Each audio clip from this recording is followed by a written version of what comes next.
ভিপির প্রার্থী সহ ওই প্যানেলের শিক্ষার্থী যারা তারাও এই ষড়যন্ত্রকে ঘৃণাভরে প্রত্যাখ্যান করেছে। এমনকি আপনারা লক্ষ্য করেছেন এই সিদ্ধান্তের ব্যাপারে তারা স্পষ্টভাবে ঘোষণা দিয়েছে কেন্দ্রীয় সিদ্ধান্তকে মানতে তারা বাধ্য নয়। আমাদের দাবি স্পষ্ট, সাকসু নির্বাচন নির্ধারিত তারিখেই এবং অবশ্যই আগামীকালই অনুষ্ঠিত হতে হবে এবং সুষ্ঠু, অবাধ ও নিরপেক্ষ নির্বাচন সম্পন্ন করতে হবে। কোনো ধরনের রাজনৈতিক চাপ, হুমকি কিংবা পেশি শক্তির কাছে নতি স্বীকার করে নির্বাচন প্রক্রিয়াকে বিঘ্ন ঘটানো হলে তা কোনোভাবেই বরদাস্ত করা হবে না। আমরা মনে করি নির্বাচন কমিশন এবং বিশ্ববিদ্যালয় কর্তৃপক্ষের নৈতিক দায়িত্ব হলো শিক্ষার্থীদের দীর্ঘদিনের লালিত স্বপ্ন আকাঙ্ক্ষার প্রতি যথাযথ সম্মান প্রদর্শন করা এবং একটি সার্বজনীন যোগ্য ছাত্র সংসদ নির্বাচন উপহার দেয়া। সাংবাদিক সমাজ, শাহজালাল বিজ্ঞান ও প্রযুক্তি বিশ্ববিদ্যালয়ের শিক্ষার্থীদের প্রাণের দাবি সাকসু নির্বাচন বন্ধের সিদ্ধান্ত হলে ছাত্র শিবির কঠোর কর্মসূচি দিতে বাধ্য হবে।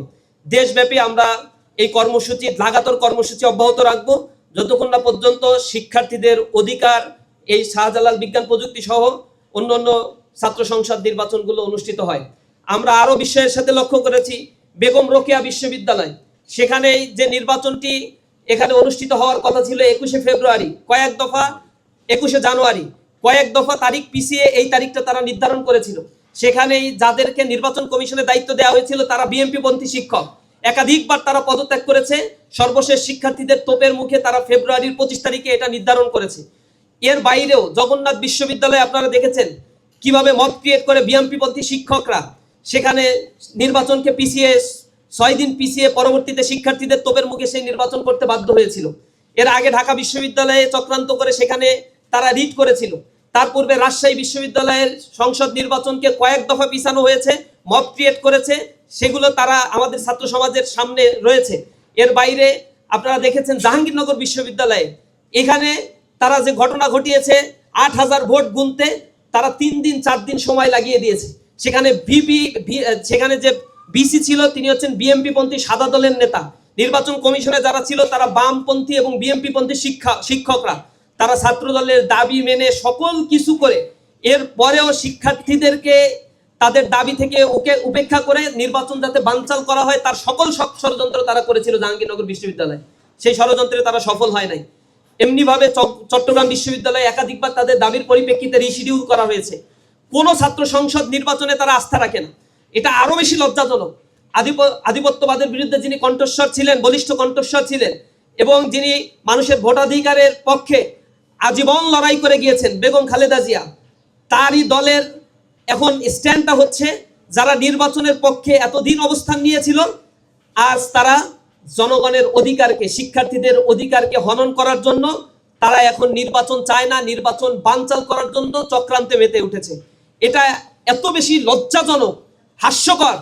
এবং কি কারণে এই ছাত্র সংগঠনকে প্রতিটা ক্যাম্পাসে শিক্ষার্থীরা বয়কট করছে, এর নজির হচ্ছে এগুলো। তাদের সুস্থ রাজনৈতিক ধারার বাইরে গিয়ে পেশি শক্তি ব্যবহার করে, মব ক্রিয়েট করে তারা সেখানে অবরোধ কর্মসূচি ঘোষণা দিয়েছে, তারা নির্বাচন কমিশনকে ঘেরাও করেছে। অথচ হাইকোর্টে সরকারের পক্ষ থেকে অ্যাটর্নি জেনারেলের অফিস থেকে সাবমিশন করা হচ্ছে মব ক্রিয়েট করে নাকি নির্বাচনকে চালু রাখার জন্য নাকি মব ক্রিয়েট করা হয়েছে। লজ্জাজনক একটা বিষয়। প্রত্যেকটা জায়গায় বিএমপি পন্থী এই আইনজীবীদেরকে বসিয়ে, বিএমপি পন্থী অ্যাডমিনিস্ট্রেশন, বিএমপি পন্থী ভিসি প্রভিসি বসিয়ে এই নির্বাচনকে বানচাল করার জন্য হীন কোনো চক্রান্ত নাই যা তারা লিপ্ত হয়নি। আমরা এগুলোর তীব্র নিন্দা প্রতিবাদ জানাই। সরকার যদি এ ব্যাপারে কঠোর পদক্ষেপ না হয়, না এবং অনমনীয় ভাব প্রদর্শন না করে তাহলে তাদের চরম মূল্য দিতে হবে। আপনারা মনে রাখবেন জুলাই বিপ্লবে এই হাইকোর্টকে ব্যবহার করে কিন্তু কোটার পক্ষের রায় দেওয়া হয়েছিল যে কোটা বহাল থাকবে।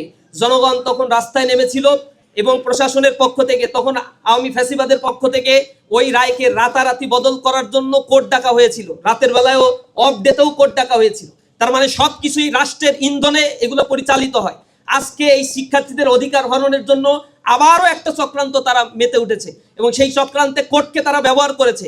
একই রাস্তায় হাঁটছে যে রাস্তায় ফ্যাসিবাদ হেঁটেছিল।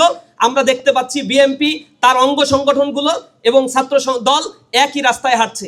আমরা এর তীব্র নিন্দা প্রতিবাদ জানাই। 2টার সময় এই হিয়ারিং এর শুনানির ফলাফল ঘোষণা হবে। আমরা আশা করি সরকারের বোধোদয় হবে এবং এই চক্রান্তে ফাঁদে পা দিয়ে সামনের জাতীয় নির্বাচনকে তারা প্রশ্নবিদ্ধ করবে না, একপাক্ষিক আচরণ তারা বন্ধ করবে। যদি না করে সারা দেশব্যাপী ইসলামী ছাত্র শিবির লাগাতার কর্মসূচি দিতে বাধ্য হবে সাধারণ শিক্ষার্থীদের নিয়ে।